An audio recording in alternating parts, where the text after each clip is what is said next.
Good afternoon. My name is Amilcar Sanatan. I am a PhD candidate in Cultural Studies and an instructor in the Department of Geography at the University of the West Indies St. Augustine campus.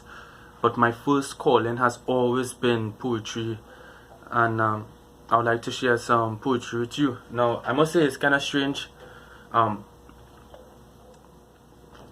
talking on a camera because, poetry, like, it deserves something better, our audience. Hey, look, my mouth are frothing up. And, every time I'm on camera, I usually do this thing like, yo, my name is Amilcar Sanatan, and I have a special prize to give away if you send a text message to 8 Corona or some kind of thing like that, it's always this promotional vibe. So your academic voice makes you sound like this primary school valedictorian, and then your activist voice that sound like Fidel Castro outside child, and then when it come to like poetry, I always have to sound like I read with glasses. But it's much different from spoken word, but like, it's just kind of strange being in this format, but I love being uncomfortable and trying to make a contribution to something that was noteworthy and important, so let's see how this goes. So I want to open with a poem that I wrote after Carry Festa 14 hosted in Trinidad and Tobago, and it's based on a true story. Tourists, Carry Festa 14. Walking in, as the village buzzed with the sensation of dancing feet, 2 tourists approached me and said hello. One ran backward 10 steps, took out his camera, then asked for photographs, shuffling in his bag for a lens. I thought there was no harm granting this visitor the pleasure to capture one out of place Stephen Marley in his imagination. Curating the shot, he directed, stand in front of the graffiti, remove the tam, shake the dreadlocks. I good, feel like one ass, taking the courtesy too far, unremunerated exoticization. They looked happy, reviewing the shots. But then again, who would come this far from one side of the world without the claim, I came, I saw, rastas, I drank from a coconut. Second poem is kind of on that same kind of idea of tourism and the gaze, but I think that I'm trying to, perhaps that informed the geography in my mind. But this poem I wrote right after I read Roger Robinson's A Portable Paradise, and I wanted to know what would paradise mean for me as a young person who is, trying to procure a sense of financial sustainability for me to continue my creative passions. And I wanted to write a poem in response to Roger Robinson, and I sort of did, called A Permanent Pigeon Point. I went to the beach so the poetry could breathe salt air, away from the debt in a petrodollar economy, and people calling poetry a hobby. I took the position in the sand, half naked, for a German or French tourist, traveling the tropics in midlife crisis to consume my dialect without prejudice, climb my cock for morning exercises, and descend on this small, small island where smoking spliffs could get cut short for a good fuck thrown away like the umbrellas floating in rum cocktails. Boy, I want a woman to mind me with a good visa, good citizenship, anybody, stroll with 4 zebras on a safari trip, still cry but at different tears, yes, whether I rest or rise from my bed, poetry, not my pocket, coming first, dread.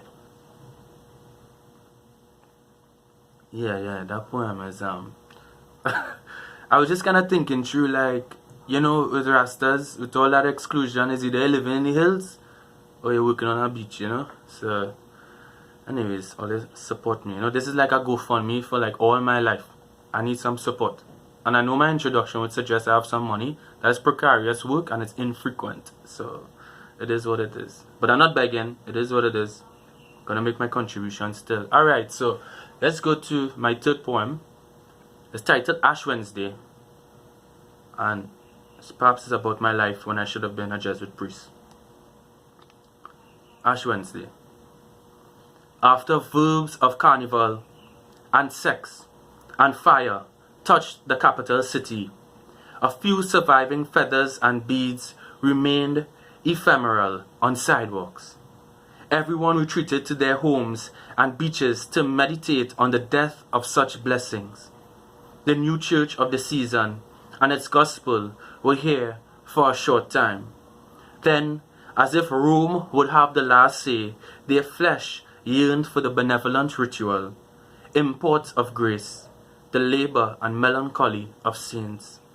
One by one, they stepped forward to the priest for the simple cross, for the festival of flesh that returned to dust. Ash Wednesday. You know, after I write poems, my mom will actually like. So, that was my good Catholic boy poems. And then, I'm gonna read this. I recently wrote with this Literature Week in mind. When I received the email that we'll be doing some of the videos online. And the title of the piece is Restoration. Perhaps this could be part of those pandemic poems that will come out in the end, and the pandemic journals, pandemic writing we will have. And thinking through this idea of quarantine.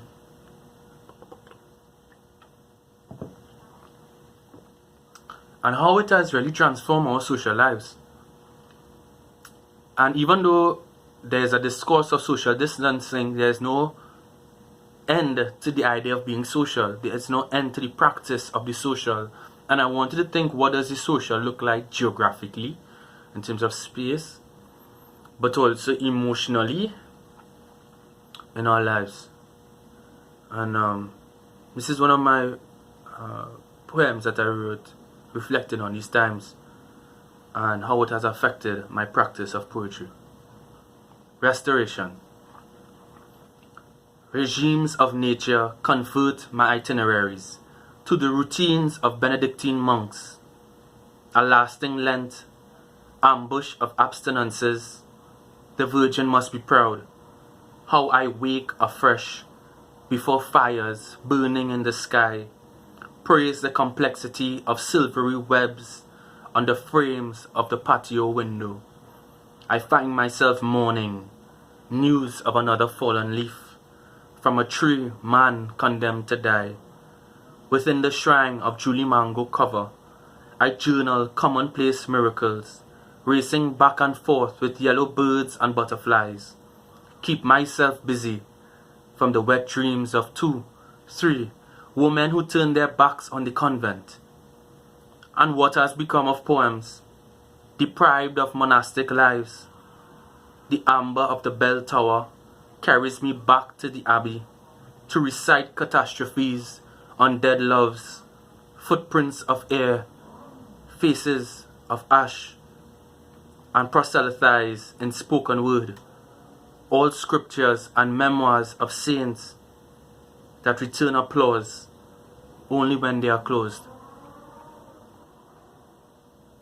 Yeah, that was the first time I think I read that poem out loud like this. For real.